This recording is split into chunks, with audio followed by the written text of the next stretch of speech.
इसमें कोई गलती हो खामी हो गई तो आपको हजरात को रिजर्व करना चाहिए। हमारा देश नेपाल एक सेकुलरिज्म यानी कि धर्मनिरपेक्ष देश है। यहाँ पर कानून सर्वोपरि है, सुप्रीम लॉ माना जाता है संविधान को। संविधान से ही नीचे है सब, संविधान से ऊपर कोई नहीं।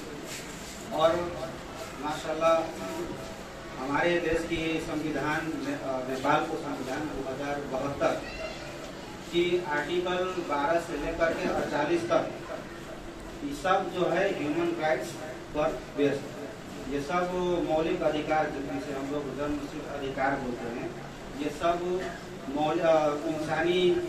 इंसानी मूल्य और मान्यता को मद्देनजर रखते हुए ये संविधान देखने का कार्य होता है। इस्लामिक लीगल सिस्टम में क्या है? इस्लामिक लीगल सिस्टम में इंटेंशन और मोहब्बत, ये दो शब्द ऐसा है, ये इसी दो शब्द से इंसान क्रिमिनल बनता है और कोई ऑफिसर बनता है।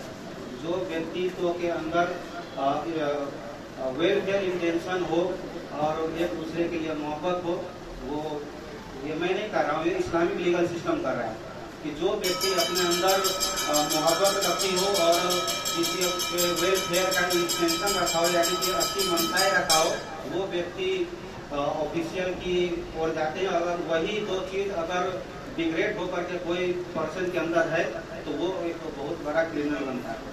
और मेरी मानना है कि हर एक देश में क्रिमिनलिटी और क्या बोलते हैं टेररिज्म, ये इंटेंशन और मोहब्बत की डिग्रेशन रूप है। बहुत सारे आर्टिकल में मैंने पढ़ा है कि ये डिग्रेशन और इसका मनसाए और क्या बोलते हैं भलाई सोच का डिग्रेशन है। तो मैं करना ये चाह रहा हूँ कि हमारे देश नेपाल एक इस्लामोफोबिया का शिकार होते जा रहा है। सबसे पहले इस्लामोफोबिया के बारे में मैं बस 2 मिनट में बता दे रहा हूँ। इस्लामोफोबिया इंडिया से उत्पन्न हुआ 2001 से, वहाँ पर इंडिया से उत्पन्न हुआ और उसका जो बैटली इफेक्ट है वो नेपाल की स्पेशली मध्य प्रदेश में इसका एकदम नकारात्मक प्रभाव पड़ रहा है इस्लामोफोबिया का। इस्लामोफोबिया है क्या? फोबिया एक ग्रीक वर्ड है। ये फोबिया का मीनिंग ये है कि कभी शिफा न होने वाली बीमारी, जैसे कि कैंसर हुआ और बहुत सारा ऐसा नॉन रिलेटेबल डिजीज है जो हम लोग उसको मतलब फोबिया बोलते हैं। इस्लामोफोबिया का मतलब हुआ कि इस्लाम की जो मान्यता है, जो मूल है, जो सोच है, जो विचार है, जो इंटेंशन है, इस इंटेंशन के बारे में यहाँ का ऑफिशियल्स प्राय यहाँ का 95% ऑफिशियल गैर मजहब है, इसीलिए हो या कोई और दूसरे रूप से हो, 95% व्यक्तित्व जो है इस्लाम का मान्यता गलत ढंग से प्रदर्शन कर रहा है नेपाल में। और हम इसमें हम लोगों का भी एक बहुत बड़ा अहम रोल है। इस्लाम की पहचान कराने में सबसे बड़ी अगर अहम रोल है वो हम लोगों का है। हम लोगों की वजह से वो लोग इस्लामोफोबिया यानी कि गलत ढंग से जो इस्लाम को पहचान दिला रहा है, उसका पहचान का 50% भागीदारी हम लोग खुद हैं। इसी इस्लामोफोबिया की हटाने के लिए लोगों में जातीय विभेद हटाने के लिए कुछ 1-2 साल पहले यहाँ पर एक बहुत बड़ा कॉन्फ्लिक्ट हुआ था। यहाँ की नॉन मुस्लिम की कौम से यहाँ बहुत बड़ा कॉन्फ्लिक्ट उत्पन्न हो गया था। उस कॉन्फ्लिक्ट उत्पन्न करने में भी हम ही लोग का है। कहने का हमारे जो बुजुर्ग लोग हैं, जो मदरसे चलाते हैं, जो समाज चलाते हैं, वैसा व्यक्ति सब अपने बर्ताव ऐसे रखते हैं कि उस बर्ताव देखने की वजह से उस बर्ताव में, उस बिहेवियर में, उस एटीट्यूड में ये नजर आता है कि ये इस्लाम ऐसा ही होगा। इसीलिए इस्लामोफोबिया जो है यहाँ पर एक बहुत जख्मी रूप ले लिए हुए हैं। अगर हम लोग इसे सही तरीका से औपचारिक रास्ता में परिवर्तन नहीं किए तो ऐसा बहुत ही मंजर आएंगे जो टेररिस्ट का उत्पन्न हो सकता है नेपाल में। और हम लोग राष्ट्रीय सेवक है, हम लोग राष्ट्र से मोहब्बत करने वाले हैं, देश प्रेमी है। हमारा कर्तव्य है कि राज्य के और देश की अच्छा भलाई सोचना। तो भलाई कैसे सोच सकते हैं? अच्छी मनसाई से। और अच्छी मनसाई किस में है? माशाल्लाह अच्छी मनसाई उस व्यक्ति में है जो नाइबे रसूल है।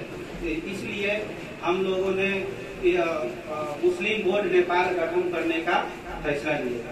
यहाँ की जैसे डॉक्टर साहब बताएं कि मुस्लिम बोर्ड गठन होने से पहले बहुत व्यक्ति लोग यहाँ की पूरा जिला भर का उलमा लोगों ने इसकी मुस्लिम बोर्ड की स्थापना की केंद्र बिंदु बने यहाँ की बहुत सारे उलमा। तो बहरहाल एक संस्था के रूप में काम करना, एक संस्था के रूप में किसी को अवेयर कराना, किसी के जनचेतना फैलाना इतना ही महदूद नहीं है हमारे संस्था का। हमारे संस्था का मेन उद्देश्य है to establish about madrasa as a government sector.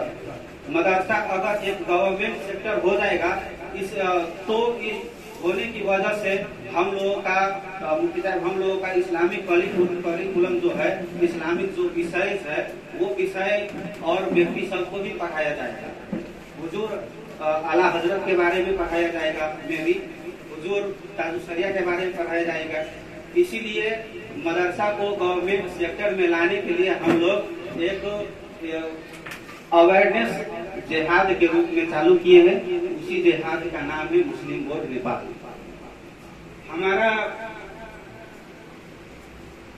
हमारा उलमा ने एक सोच बनाई। उस सोच की केंद्र बिंदु क्या है?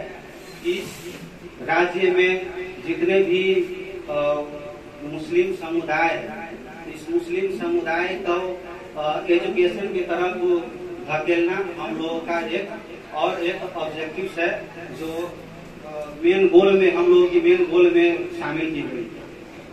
तो तीसरी ऑब्जेक्टिव क्या है इस संस्था का?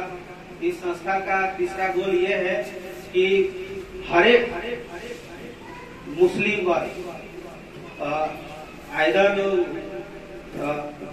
वो पढ़े लिखे हो या नहीं हो, हर एक मुसलमान में एक अलग एक पर्सनालिटी रहती है। वो पर्सनालिटी है इस्लामिक लीगल सिस्टम।